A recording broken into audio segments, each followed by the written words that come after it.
Hello friend, welcome to my YouTube channel cooking journey with ફ્લેવરમાં આપનું સ્વાગત છે. તો આજે આપણે બનાવીશું પંજાબી ડક્કા કઢી. તો ચાલો મિત્રો, કઢી બનાવવાની શરૂઆત કરીએ.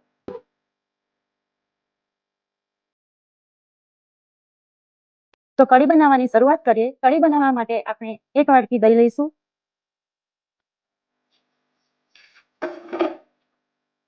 અને 4 ચમચી બેસન લઈશું.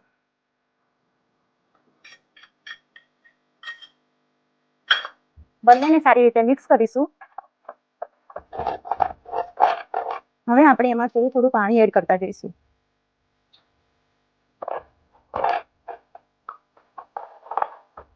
તો કઢી માટેનો આવો ગોળ આપણે તૈયાર કરીશું. તો ચાલો મિત્રો, આ ગોળ લઈને આપણે કઢી બનાવવાની શરૂઆત કરીએ અને ગેસની ફ્લેમ ઓન કરીશું. કઢીને આપણે ગેસ ઉપર મૂકીશું. ગેસની ફ્લેમ ફૂલ રાખવાની છે અને કઢીનો એક ઉકાળો આવવા દેવાનો છે. તો કઢીમાં આપણે મસાલા કરીએ. 1 ચમચી લાલ મરચું નાખીશું, અડધી ચમચી હળદર નાખીશું, 1 ચમચી ધાણા જીરું નાખીશું અને મીઠા લીમડાના પાન નાખીશું. સ્વાદ અનુસાર આપણે મીઠું નાખીશું. હવે આપણે કઢીને સરસ ઉકળવા દઈશું. કઢીનો એક ઉકાળો આવે ત્યાં સુધી આપણે ડક્કા બનાવવાનું બેટર તૈયાર કરીએ. બેટરમાં આપણે નાખીશું અજમો, અડધી ચમચી અજમો છે. ત્યારબાદ આપણે નાખીશું લીલા મરચાંની કતરણ, આપણે નાખીશું લીલા ધાણા અને હવે આપણે મસાલો કરીશું. અડધી ચમચી લાલ મરચું નાખીશું, અડધી ચમચી હળદર નાખીશું, 1 ચમચી ધાણા જીરું નાખીશું અને સ્વાદ અનુસાર મીઠું નાખીશું. તો મેં ડક્કા બનાવવા માટે અહીં 2 વાટકી બેસન લીધું છે. હવે આપણે ડક્કા બનાવવા માટેનું ગોળ તૈયાર કરીશું. પાણી થોડું થોડું એડ કરવાનું છે, એક સાથે પાણી નાખવાનું નથી. આપણે ભજીયા જેવો ગોળ તૈયાર કરવાનો છે.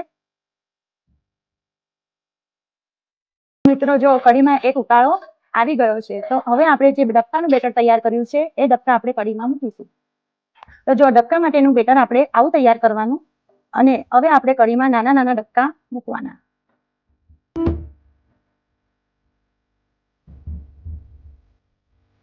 તો કઢીમાં આપણે ડક્કા મૂક્યા છે. હવે આ કઢીને આપણે 7 ઉકાળા આવે ત્યાં સુધી ઉકળવા દેવાની છે. કઢીમાં જેટલા ઉકાળા આવશે એટલી જ કઢી સારી બનશે અને જે આપણે અંદર ડક્કા મૂક્યા છે એ સારી રીતે ચડી જશે. તો 7 ઉકાળા આવી ગયા છે કઢીમાં. આશરે આ કઢીને ઉકળતા 20 મિનિટ જેવું થાય છે. આ ડક્કા જે આપણે મૂક્યા હતા એ ડક્કા સરસ ચડી ગયા છે. એ તરીને ઉપર આવી ગયા છે જો, એટલે સમજવાનું કે આપણી કઢી તૈયાર છે. તો આપણી કઢી તૈયાર છે. હવે આપણે એના વઘારની તૈયારી કરીએ. કઢીના પેનને હું બાજુના ગેસ ઉપર મૂકું છું અને વઘાર માટે તૈયાર કરું. તો કઢીનો વઘાર તૈયાર કરીએ.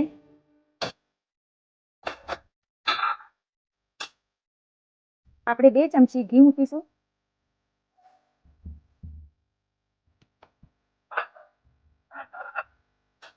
ઘી થોડું ગરમ થાય એટલે આપણે એમાં બારીક ચોપ કરેલું લસણ નાખીશું. જો લસણ આપણું ગુલાબી રંગનું થઈ ગયું છે, હવે આપણે તેમાં રાઈ નાખીશું અને થોડું જીરું નાખીશું. લસણ ગુલાબી થઈ ગયું છે. હવે આપણે એમાં રાઈ નાખીશું અને જીરું નાખીશું અને ત્યાર પછી આપણે મીઠા લીમડાના પાન નાખીશું. આપણો વઘાર તૈયાર છે. હવે આપણે કઢીમાં આ વઘારને નાખી દઈશું.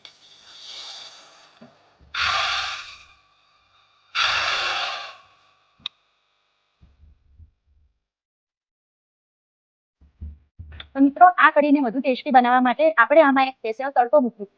આપણે તડકો તૈયાર કરી લઈએ. મેં અહીં 2 ચમચી ઘી લીધું છે. ગેસની ફ્લેમ ધીમી રાખવાની અને ઘી ઓગળે અને ગેસ ઓફ કરી દેવાનું.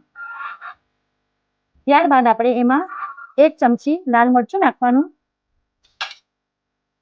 અને સારી રીતે મિક્સ કરી લેવાનું. તો આપણો આ તડકો તૈયાર છે, જે કઢીમાં આપણે ઉપરથી નાખીશું.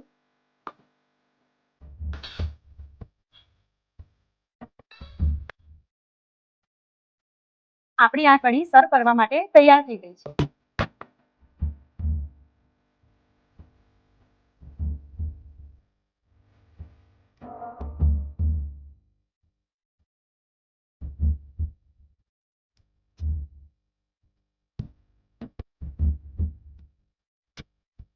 આ કઢીને મેં મકાઈનો રોટલો અને તળેલા મરચાં સાથે સર્વ કરી છે. તો તમને મારી આ રેસીપી કેવી લાગી તે કોમેન્ટ કરીને જરૂરથી જણાવજો. તો મિત્રો આપણે ફરીથી મળીશું આવી અવનવી રેસીપી સાથે. Bye bye.